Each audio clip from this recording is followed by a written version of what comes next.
night here in Davao, and nandito ako ngayon sa kahabaan ng Rojas Avenue. Sikat yung Rojas night market from different places, kaya dito ako kumain. Dito ako sa Ateneo de Davao University. Laki pa lang, ganda. Magagaling yung mga yan. Nandito ako sa Rojas Avenue and naghahanap ng makakainan kasi nagugutom na ako.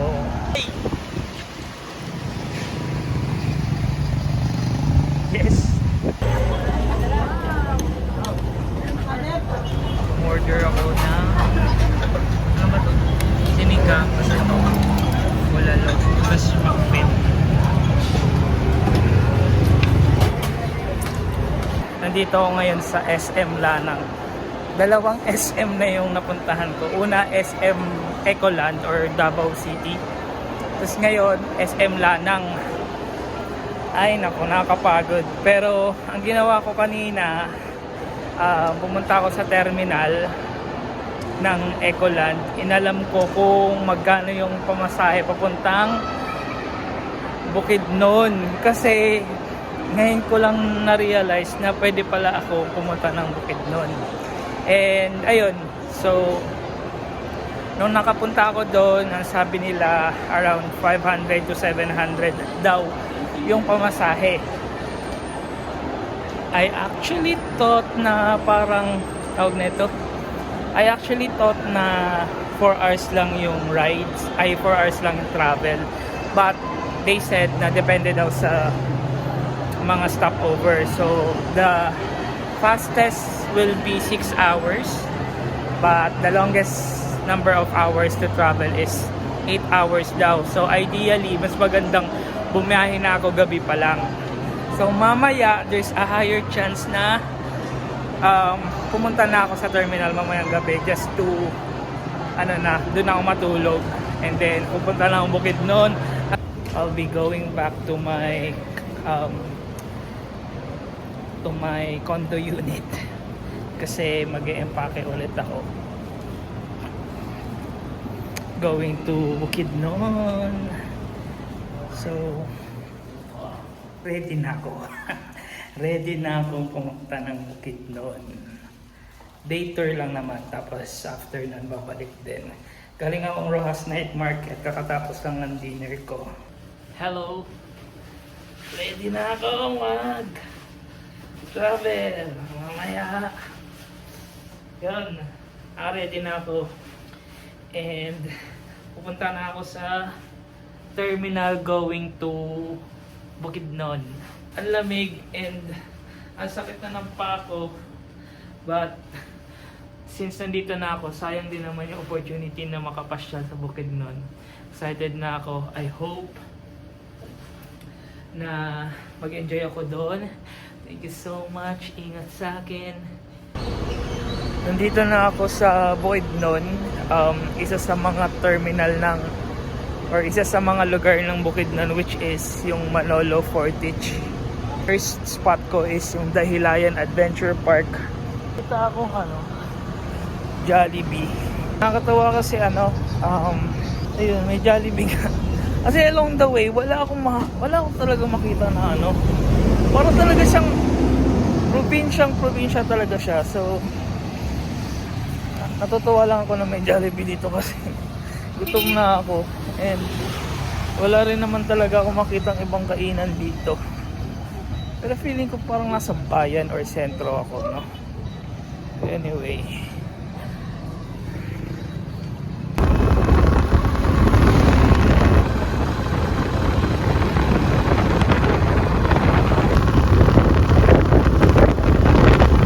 nandito na ako sa Dahilayan, tama ba? Dahilayan Adventure Park.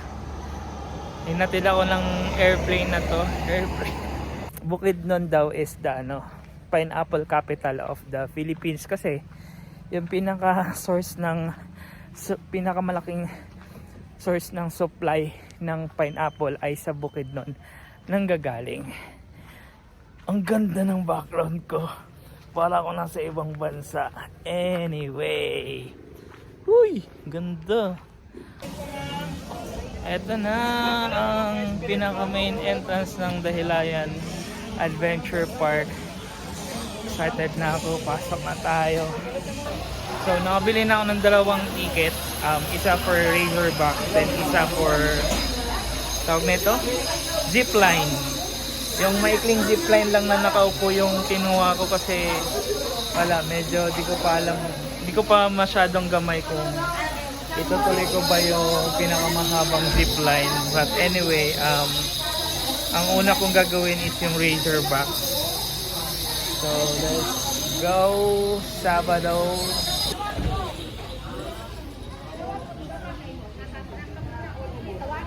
Razorback. Ano isa?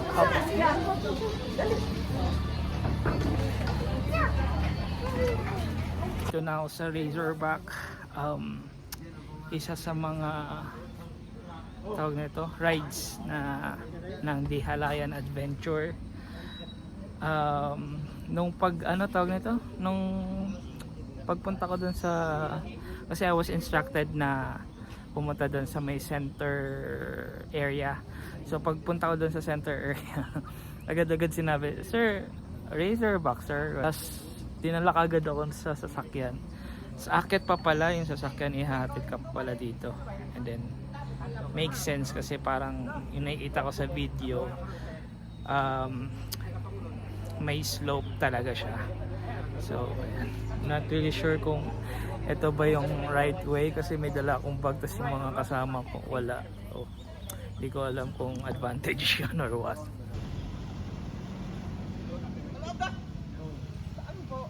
So yun yung yung parang pinaka sasakyan namin. Diyan kami sasakay, tapos isa-isa siyang ikakabit dun sa sa Riles ba tawag? Sa ganun. Galing. Tingnan natin.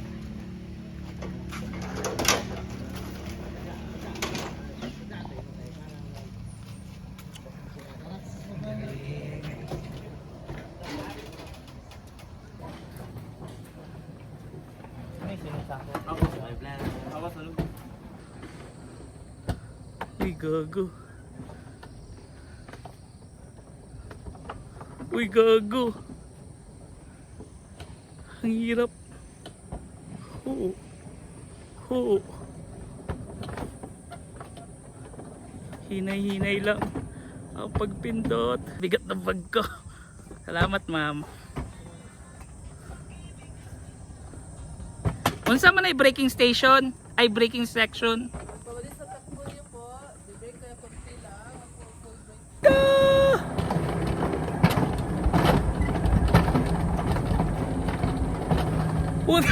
Putang ina, mura ko ng mura, hayop. Ang hirap. Pero ang sarap.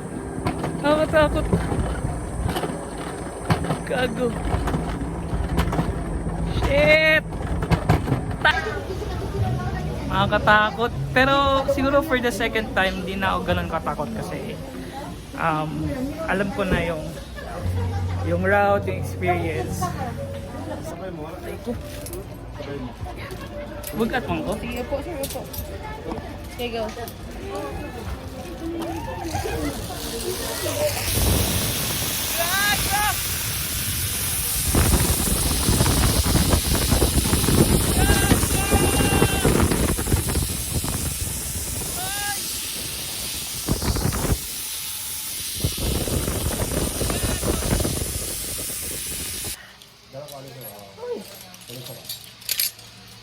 Ano yung kaka? May isa pa. Gago. 1, 2, ay! Putang ina mo! Tang ina! Ay! Ay! Ay! Sila mga tumama sa kahoy! Ay! Aray ko! Thank you, sir. Pawisan ako. Ang sakit ang braso.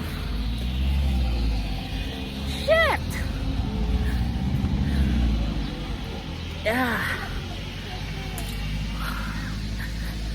Grabe. It was amazing.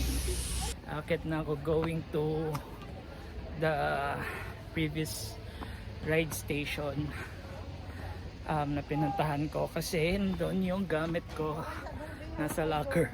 Kunin ko lang. Medyo naiinis ako.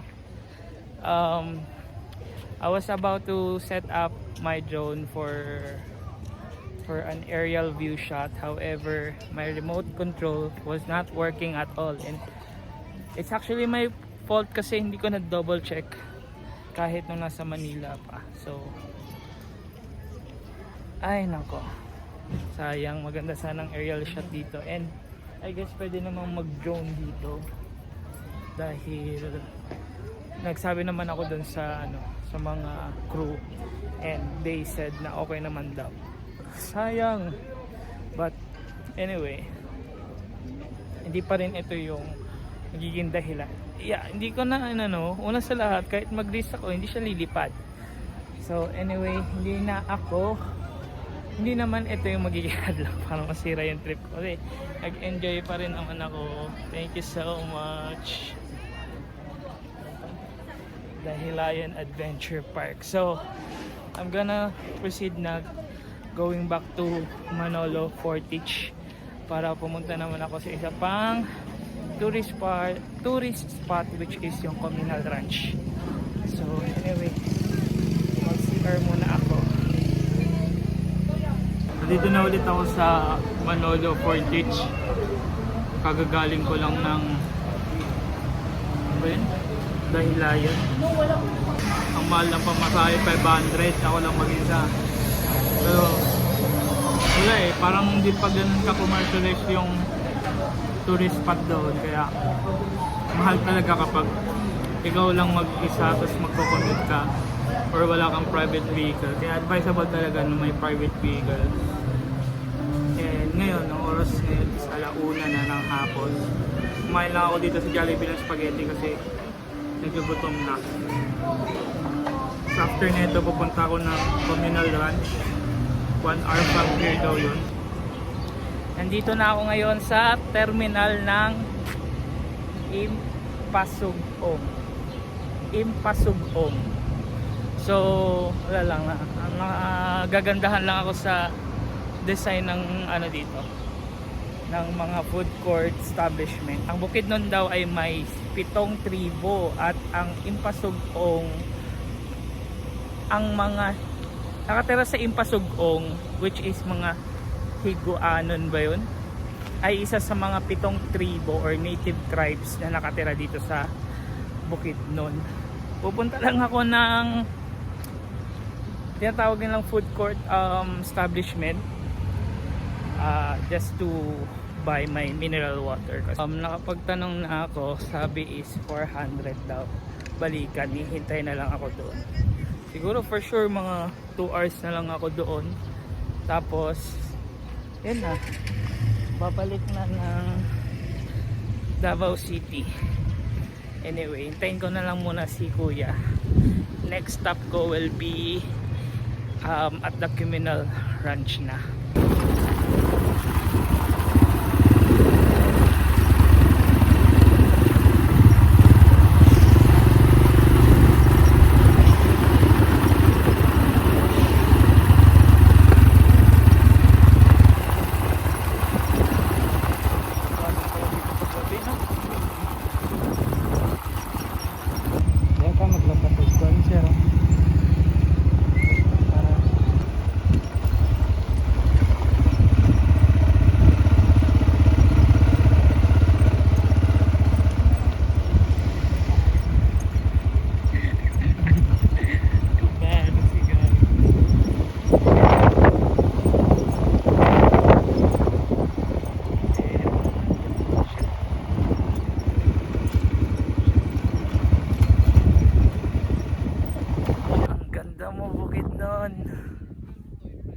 Shit.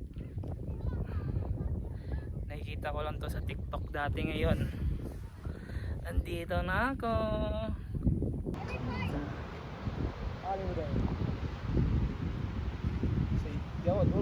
Sobra akong masaya and kota na ako ngayong araw na to. So I went from Dahilayan Adventure Park and nandito nga ngayon ako sa Communal Ranch. Sobrang ganda.